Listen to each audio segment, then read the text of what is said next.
আজাদি। বিসমিল্লাহির রহমানির রহিম। এক নজর কর ডক্টর মিজানুর রহমান আজাদি, সূরা জাসিয়া, আয়াত 33, সূরা 45। বাক্যি সূরা, বাক্যি যুগের মাঝামাঝিতে নাজিল হইতে, নাজিলের ধারাবাহিকতা তথা কোন সূরার পর নাজিল হইতে তা বিবেচনা এটি 65তম সূরা। এর আগে সূরা জুকার ও পরে সূরা আহকাফ নাজিল হইতে। বর্তমানে কোরআন মাজিদের বিন্যাস অনুযায়ী এটি 45 নং সূরা। এর আগে সূরা জুকার এবং পরে সূরা আহকাফ।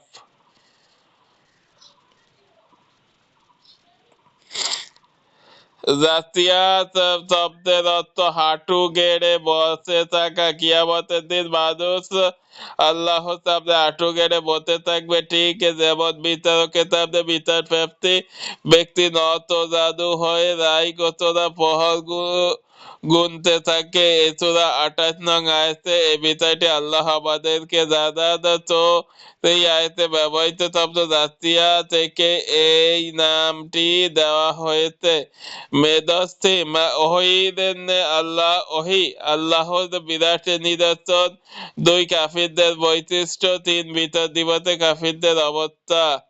সূরা শুরু ও শেষ সম্পর্ক। সূরাটির শুরুতে আল্লাহর 2টি গুণের উল্লেখ পাওয়া যায়। আল্লাহ তাআলা বলেন, এই কিতাব ধীরে ধীরে নাযিল করা হচ্ছে আল্লাহর পক্ষ থেকে, তিনি পরাক্রমশালী মহাজ্ঞানী। তার এই 2টি গুণের কথা এসেছে সূরার শেষ আয়াতে। ও মহাকাশ ও পৃথিবীতে রাজকীয় ক্ষমতার মালিক তিনি পরাক্রমশালী মহাজ্ঞানী।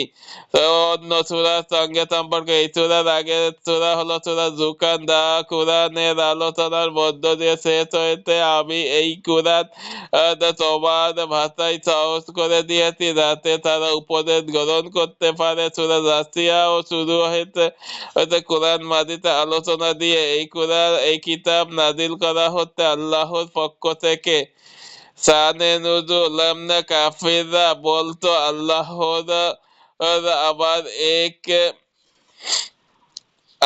আবার এক হয় কি করে। শেষ পর্যন্ত দীক্ষার ধর্ম অর্থাৎ খ্রিস্ট ধর্মেও তো এমন কথা শুনিনি যে আল্লাহ এক। তারা আরো বলতো মরণের পর আর কোনো জীবন নেই, আমাদেরকে আর জাগতে হবে না, বিচার আচারও হবে না। এগুলোর সব বানোয়াট। আমাদের আত্মার অস্তিত্ব মৃত্যুর পর বিলীন হয়ে যাবে, সবাই কালের গর্তে চিরতরে হারিয়ে যাব। এভাবেই তারা তাওহীদ ও আখিরাতকে পুরোপুরি অস্বীকার করত। আল্লাহর রাসূল থেকে মুখ ফিরিয়ে নিয়ে চুলে ধরত।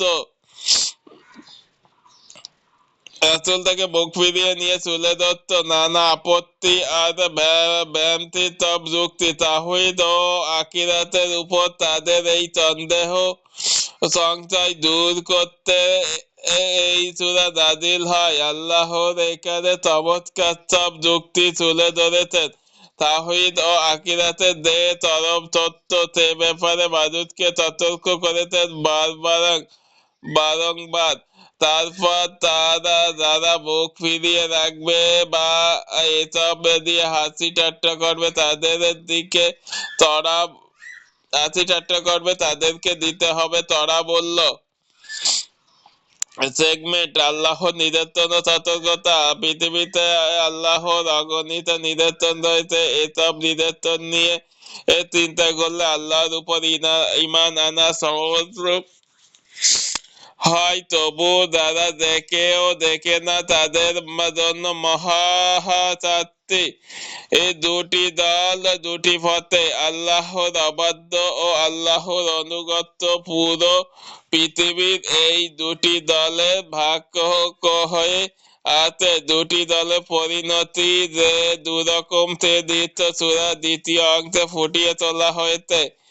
এর সার্বভৌমত্বের মালিক আল্লাহ। আসমান ও জমিন সব থেকে সার্বভৌমত্ব একমাত্র আল্লাহর। প্রশংসা, মহানুভবতা, অপার ক্ষমতা এই সবই একমাত্র তারই ফজিলত।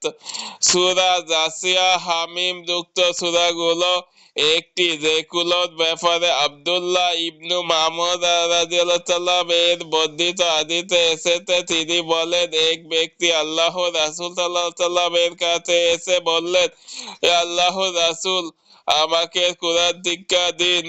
তিনি বললেন, হামিম যুক্ত 3টি সূরা পাঠ করো। Abu Dawud 1399। Cause of effect. কাফিরেরা আখিরাতকে ভুলে দুনিয়া সুখে বসে থাকে, তাই আখিরাতে আল্লাহ তাদেরকে ভুলে থাকবেন। সেন্ট্রাল থিম, আল্লাহর জ্ঞান বনাম মানুষের জ্ঞান। গতিপথ, ওহীর জ্ঞান দ্বারা মানুষ আলোহীন। মানুষ নিজেকে যত বড় পণ্ডিত ভাবুক না কেন, ওহীর আলোয় আলোকিত না হলে তার হৃদয় থাকবে সবসময় আঁধারে ঢাকা। জ্ঞানগত সংকট বিপদে দিয়ে যায়। জ্ঞানের সংকট মানুষকে আল্লাহর নির্দেশের ব্যাপারে ভাবতে উৎসাহিত করে না, বরং দুনিয়াবি চিন্তা চেতনা বা সেকুলারিজমের আদর্শকে মস্তিষ্কে গেঁথে দেয়। মানব সৃষ্টি ও মূল্যবোধের অসারতা। সেকুলারিজমের দার্শনিক হলো এই জীবনের পর আর কোনো জীবন নেই, সেই কোনো হিসেব নিকেশ আর দুনিয়াতে চলবার জন্য তারা নিজেদের আইন নিজেরাই বানিয়ে ফেলে। চলবার জন্য তারা নিজেদেরকে আইন নিজেরাই বানিয়ে ফেলে। এভাবে আল্লাহর দেখানো পথ থেকে তারা বহু দূরে চলে যায়। তাই পরকালের আসল তথ্য প্রকাশ, কিয়ামতের দিন তাদের এই দর্শন ভুল প্রমাণিত হবে। তারা হাড়ে হাড়ে টের পাবে দুনিয়ার শেষ কথা নয়, আখিরাতের জীবনই আসল জীবন। সেদিন তাদের জন্য থাকবে ভয়ানক শাস্তি।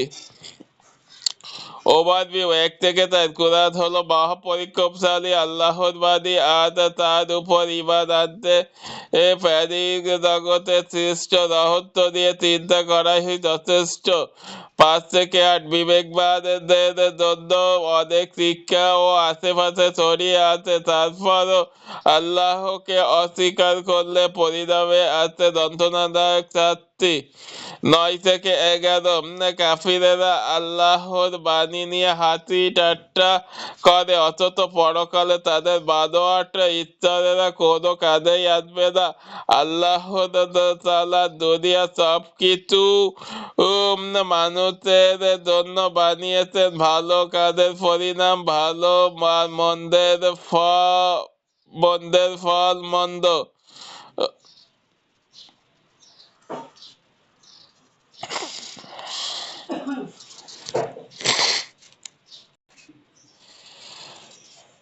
ষোলো থেকে 19। জ্ঞান মানুষকে বিনয়ী করলে ইহুদীরা হইতে অহংকারী অমুসলিমেরা একে অপরের বন্ধু, তার আল্লাহর মুমিনদের বন্ধু। 20 থেকে 23। নিজের মনকে খোদা বানিয়ে ফেলার পরিণাম পথভ্রষ্ট। কান ও অন্তরে সিলমোহর আর চোখের উপর পর্দা। 24 থেকে 27। বাস্তববাদীরা বলে মৃত্যুর পর আর কোনো জীবন নেই, তারা মহাকালের আবর্তে হারিয়ে যাবে। এসব অনুমান নির্ভর কথাবার্তা না। 24 থেকে 27। 28 থেকে 30। আল্লাহর করুণার মধ্যে ঠাঁই পাওয়াটাই হলো আসল সফলতা। সফল হতে হলে ঈমান এনে ভালো কাজ করতে হবে। 31 থেকে 34। কাফিরেরা দুনিয়ার মধ্যবর্তীতে মুদ হয়ে থাকে, তারা বেমালুম ভুলে যায় আখিরাতের কথা। 35 থেকে 37।